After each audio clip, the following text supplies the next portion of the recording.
Hello दोस्तों, नमस्कार। मेरा नाम है आशुतोष सेमवाल और स्वागत है आपका मेरे YouTube चैनल ज्ञान दर्शन ब्लॉग्स में। दोस्तों, जैसा कि आप लोगों को पता है, हम पंच केदार के बारे में आपको बताने जा रहे हैं। इसमें से प्रथम केदार केदारनाथ के बारे में आपने जाना, द्वितीय केदार मनमेश्वर के बारे में आपने जाना और आज पापा जी आपको तृतीय केदार भगवान श्री तुंगनाथ जी के बारे में बताने का प्रयास करेंगे। तो आइए जानते हैं क्या है बाबा तुंगनाथ की महिमा। तो चलिए जानते हैं। ओम शंभो महेश करुणामय शूलपाणे गौरीपते पशुपते पशुपाशनाशिन काशीपते करुणया जगदे तदेको लिंगात्मकं हर चराचर विश्वरूपिन।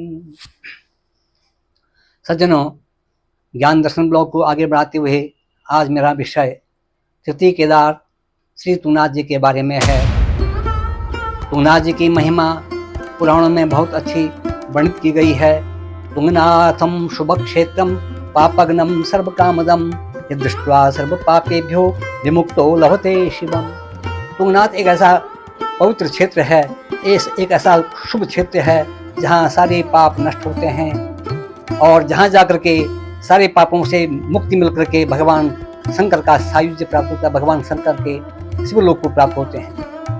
इस प्रकार से तुंगनाथ तृतीय केदार में एक केदार है जहाँ पर भगवान शंकर की, भगवान शिव की भुजाएं हैं और भगवान शिव की वक्षस्थल है लिंग रूप में। तुंगनाथ का जो यह मंदिर है, यह केदारखंड में जो देवभूमि है, उत्तराखंड की देवभूमि जो है, आज जिसको उत्तराखंड कहते हैं, इसमें तुंगनाथ सर्वोच्च शिखर पर विराजमान है। संसार का यह सबसे ऊंचे स्थान पर विराजित शिव मंदिर है। यहाँ पर तुंगनाथ में भगवान, जब पहले भी मैं आपको बता चुका हूँ कि केदारम मध्यमम तुंगम तथा रुद्रालयम प्रियम कल्पकम च महादेवी सर्व पाप प्रणाशनम। भगवान शंकर माता गौरी से कहते हैं, हे गौरी, मैं 5 स्थानों पर केदारखंड में प्रकट हुआ हूँ। मेरा पृष्ठभाग केदार में है, मेरा नाभि स्थल मदमेश्वर में है और मेरी भुजाएं और वक्षस्थल तुंगनाथ में है और मेरा जटाजूट, मेरा जो सिर है वो रुद्रनाथ में है और मेरा जो जटाजूट है वो कल्पेश्वरनाथ में है। इस प्रकार से यह संपूर्ण पंच केदार क्षेत्र शिव का मंदिर है। इस प्रकार से तुंगनाथ केदारखंड में सभी पापों को दूर करने वाला एक शुभ क्षेत्र है। यहाँ पर भगवान शंकर की हमेशा 6 महीने हिमालय में पूजा होती है और 6 महीने मक्कू मठ में पूजा होती है। भगवान शंकर तुंगनाथ जी जब 6 महीने तुंगनाथ में पूजे जाते हैं तो यहाँ पर यहाँ के जो पुजारी हैं, यहाँ के जो वेदपाठी हैं, वो मक्कू गांव के मैठानी लोग हैं और मक्कू गांव के मैठानी लोगों के द्वारा यहाँ पर सांगोपांग ढंग से भगवान तुंगनाथ की पूजा होती है।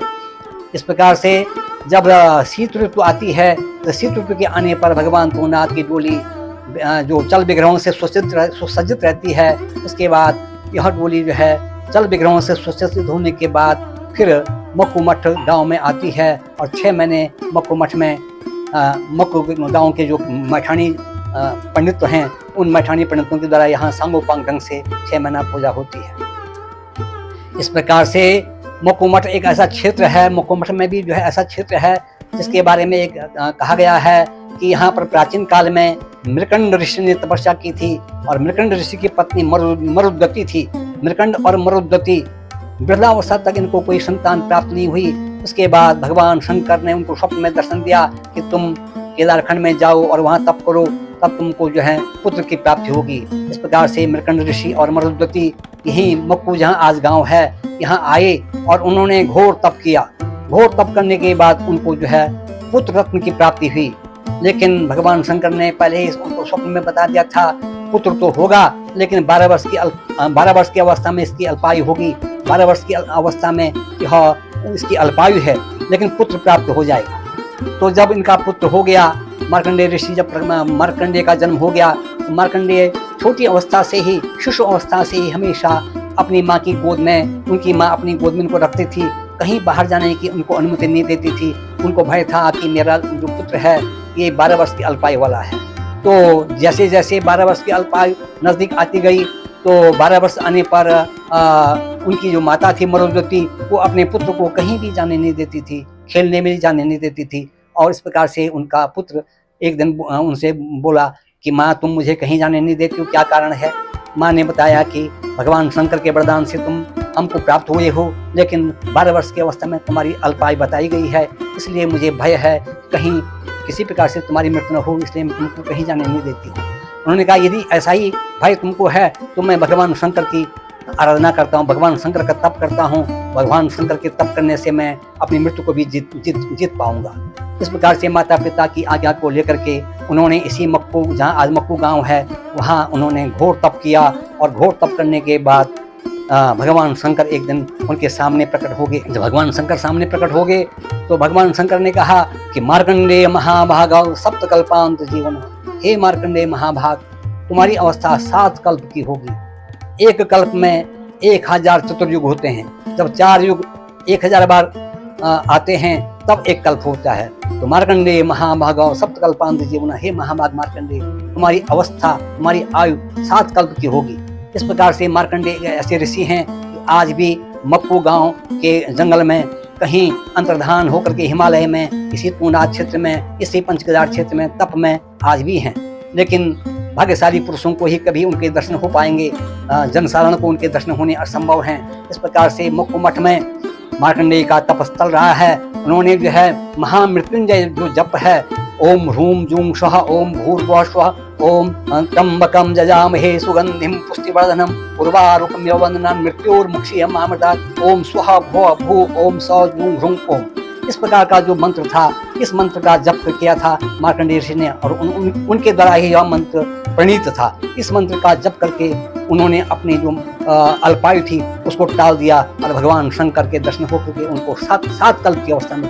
मार्कंडेय महादेव की ऐसी कृपा है कि यहाँ जो पूजा करता है उसकी, और यहाँ जो महामृत्युंजय जप करता है उसकी अल्पायु टल जाती है।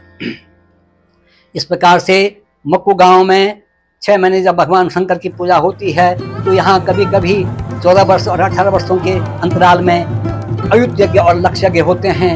उन अयुध यज्ञ और लक्ष्य यज्ञों का बड़ा ही सुंदर वातावरण होता है। वहाँ बहुत गाँव के लोग आते हैं, आकर के बड़े बड़े विद्वान पंडित आते हैं, अपने अपने चरणों में बैठ करके वहाँ पर बड़े यज्ञ होते हैं, अयुध यज्ञ और लक्ष्य यज्ञ होते हैं। मेरे पिताजी ने भी यहाँ यज्ञ होते थे, मेरे पिताजी भी इन अयुध और यज्ञों में और लक्ष्य यज्ञों में उन्होंने भाग लिया और अन्नपूर्णा के चरण में वो रहे।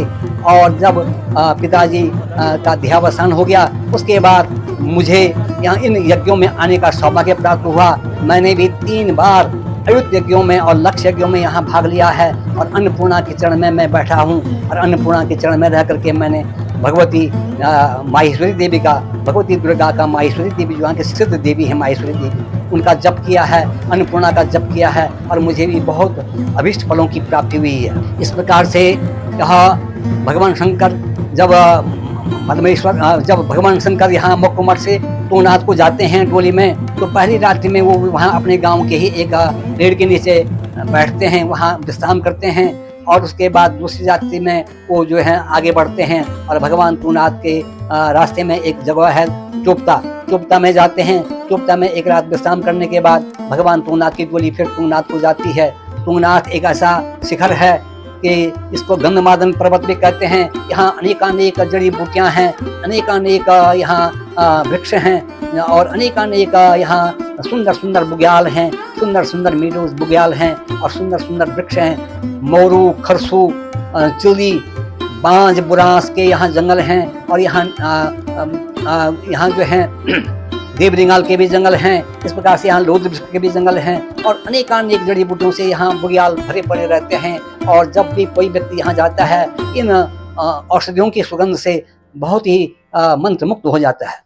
इस प्रकार से तूनाथ जाने के रास्ते में कई सारे विश्राम स्थल हैं, कई सारे सुंदर दर्शनीय स्थल हैं। यहाँ पर जो है ऊपर एक स्थान है बनिया कुंड के ऊपर एक स्थान है चोपता, जो कि आज एक पर्यटन स्थल बन चुका है। उसके बाद ऊपर को जो है भगवान तूनाथ की चढ़ाई शुरू होती है, 10 किलोमीटर की चढ़ाई शुरू होती है। और यहाँ सुंदर सुंदर बुग्यालों में सुंदर सुंदर फूल खिले रहते हैं। यहाँ श्वेत रंग के बुरांस और गुलाबी रंग के बुरांस यहाँ खिले रहते हैं। और यहाँ का जो दृश्य है देखते ही बनता है। जब भगवान तुंगनाथ की डोली अपने चल विग्रहों के से सुसज्जित होकर के तुंगनाथ पहुँचती है तो तुंगनाथ में मक्कू के मैठानी लोगों के द्वारा यहाँ पूजा होती है और लोग तीर्थयात्री जब यहाँ आते हैं तो यहाँ आकर के भाव विभोर हो जाते हैं। तुंगनाथ के ऊपर एक चंद्रशिला है और चंद्रशिला में सबसे जो चंद्रशिला है सब पंच केदारों में सबसे ऊंची शिला है। उस चंद्रशिला में जाकर के लोग जब बैठते हैं तो हिमालय का विहंगम दृश्य जब देखते हैं तो मंत्रमुग्ध हो जाते हैं। यहाँ से हिमालय के अनेक शिखर दिखाई पड़ते हैं। आपकी नंदादी पर्वत से लेकर के त्रिशूली कांटा से लेकर के और किम पुरुष बस पर्वत से लेकर के और महेंद्र और मेरु और सुमेरु पर्वतों से लेकर के और इस नर नारायण पर्वतों से लेकर के और आपके गंगोत्री यमुनोत्री इत्यादि अनेक पर्वत से कर शिवलिंग पर्वत तक यहाँ सारा पर्वतों का विहंगम दृश्य दिखाई पड़ता है। यहाँ जब कोई जाता है तो मंत्रमुग्ध हो जाता है। तुंगनाथ में चंद्रशिला सबसे ऊंचे स्थान पर है पंच केदारों में। इसके नीचे एक शिला रावण शिला है। प्राचीन काल में रावण ने यहाँ तपस्या की थी। यहाँ बैठ करके रावण शिला तुंगनाथ के नीचे है। वहाँ बैठ करके रावण ने भगवान शंकर का तप किया था और भगवान शंकर को उनको चंद्रमौलेश्वर के रूप में अर्थात जिनके सिर पर चंद्रमा विराजमान है चंद्रमौलेश्वर के रूप में भगवान शंकर ने इनको दर्शन किए, इसलिए इसको चंद्रशिला भी कहते हैं। चंद्रशिला का मतलब है कि यहाँ पर भगवान शंकर, जहाँ आज तुंगनाथ का मंदिर है, भगवान शंकर वहाँ बैठे थे और उनका जो सिर था वो चंद्रशिला में था, वहाँ चंद्रमा विराजमान थी, इसलिए इसका नाम चंद्रशिला है। रावण ने यहाँ 10,000 वर्ष तक तपस्या की। 2 स्थानों पर उसने यहाँ तपस्या की। एक तो बैराज कुंड में तपस्या की और एक यहीं तुंगनाथ में तपस्या की। बैराज कुंड में भी उन्होंने जो है तब बैठ करके तपस्या की और इतना घोर तप किया रावण ने कि उन्होंने अपने 10 सिरों की आहुतियां दे दी और 10 सिरों की आहुतियां देने पर जो है भगवान शंकर यहाँ प्रकट हो गए और उनको कहा परम ब्रूहि, हे रावण वरदान मांगो, मैं तुमसे बड़ा प्रसन्न हूँ। तो रावण ने कहा अजेयत्वं तथा सर्वे सदैव सूर्यक्षके अन्य प्राणिर्देवे बिना मनुज बान रहे सर्वज्ञत्वं च विद्यानाम एतत्तै उमापते। हे उमापते, मुझे 3 वरदान दीजिए। अजेयत्वं तथा सर्वे सदैव सूर्यक्षके, मैं किसी से भी, किसी देवता दानव यक्ष किन्नर गंधर्वों से कहीं भी किसी से भी न मरूं और अन्य जो देवता हैं उनसे भी न मरूं, अन्य जितने भी प्राणी उनसे भी न मरूं, बिना मनुष्य बानरे, मनुष्य और बंधुओं को छोड़कर। देवताओं ने देखा कि रावण जब घोर तप कर रहा था तो देवताओं ने देखा कि अब रावण पता नहीं भगवान शंकर से क्या वरदान मांगता है, इसलिए देवताओं ने माता सरस्वती की पूजा की।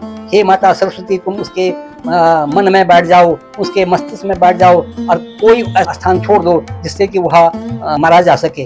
तो उसने माओ के ऐसे कहने पर माता सरस्वती उसके मस्तिष्क में, उसके दिमाग में चली गई और वो माता सरस्वती ने उसके दिमाग को भ्रमित कर दिया। बिना मनुष्य बानरे कह बैठा, अर्थात मनुष्य और बंदरों के अलावा मुझे कोई न मार सके। इस प्रकार से भगवान राम को मनुष्य के रूप में आना पड़ा और भगवान जो अन्य देवी देवताओं के रूप थे उनको जो है बंदरों के भालों के रूप में आना पड़ा। तब रावण का वध हुआ।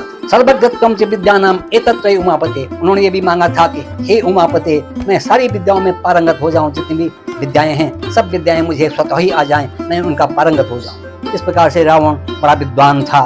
इस प्रकार से रावण ने यहाँ घोर तप किया था और घोर तप करने के बाद भगवान शंकर का दर्शन करने के बाद वह लंका को गया था। ऐसा स्थान है तुंगनाथ। तो तुंगनाथ में जाकर के बहुत ही फलों की प्राप्ति होती है। यहाँ पर एक जलधरा है जिसको आकाशगामिनी कहते हैं।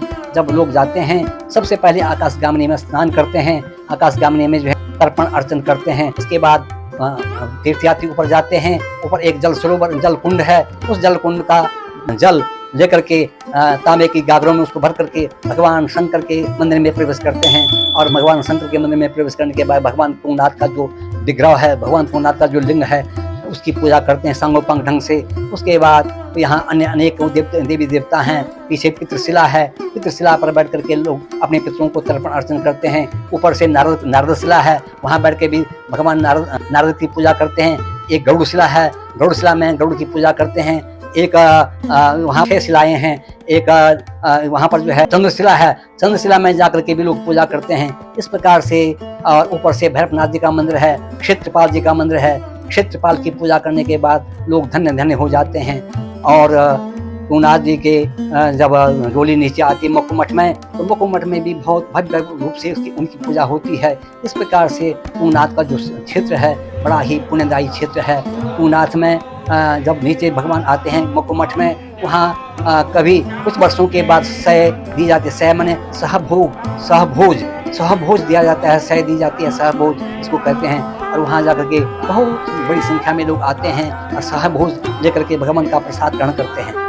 इस प्रकार से सज्जनों, यह जो तुंगनाथ क्षेत्र है वो अपने में बड़ा ही पवित्र क्षेत्र है। जो यहाँ आकर के इस क्षेत्र में आकर के भगवान तुंगनाथ की पूजा अर्चना करता है वह धन्य धन्य हो जाता है। प्राचीन काल में द्वापर युग में पांडव भी यहाँ आए थे और पांडवों ने भी यहाँ आकर के भगवान का अर्चन किया और उनको जितने भी पाप उनको लगे थे सारे पापों से विमुक्त हो गए और उनको जो है मोक्ष हो गया। सज्जनों, मेरा एक सुझाव है कि जो भी तीर्थयात्री यहाँ आते हैं, यहाँ आने पर उनको एक चीज़ का ध्यान देना चाहिए कि यहाँ आकर के यहाँ की प्रकृति को गंदा न करें। यहाँ किसी प्रकार का पॉलीथीन या किसी प्रकार के मतलब मदिरापान न करें, किसी प्रकार के पॉलीथीन को यत्र तत्र न फेंकें, क्योंकि यहाँ बड़ी पवित्र भूमि है। इस पवित्र भूमि में आकर के पवित्रता का ध्यान रखें, स्वच्छता का ध्यान रखें, जिससे भगवान तुंगनाथ की कृपा उन पर बनी रहे। बोलो भगवान तुंगनाथ की। तो दोस्तों, ये थी कुछ सूक्ष्म जानकारियां भगवान श्री तुंगनाथ जी के बारे में, जो कि तृतीय केदार हैं पंच केदार में से। और आशा करता हूं कि आपको ये जानकारियां अच्छी लग रही होंगी। अगर आपको ये जानकारियां अच्छी लग रही हैं तो हमारे चैनल को लाइक कीजिए, सब्सक्राइब कीजिए, शेयर कीजिए, ताकि हम भी मोटिवेट हों इस तरह की वीडियो बनाने के लिए। और मैं भगवान तुंगनाथ जी से आपके कुशल आरोग्य स्वास्थ्य की प्रार्थना करता हूँ। इन्हीं शुभकामनाओं के साथ मिलते हैं आपको एक नई वीडियो में। तब तक के लिए अपना खूब सारा ध्यान रखिए। प्रणाम।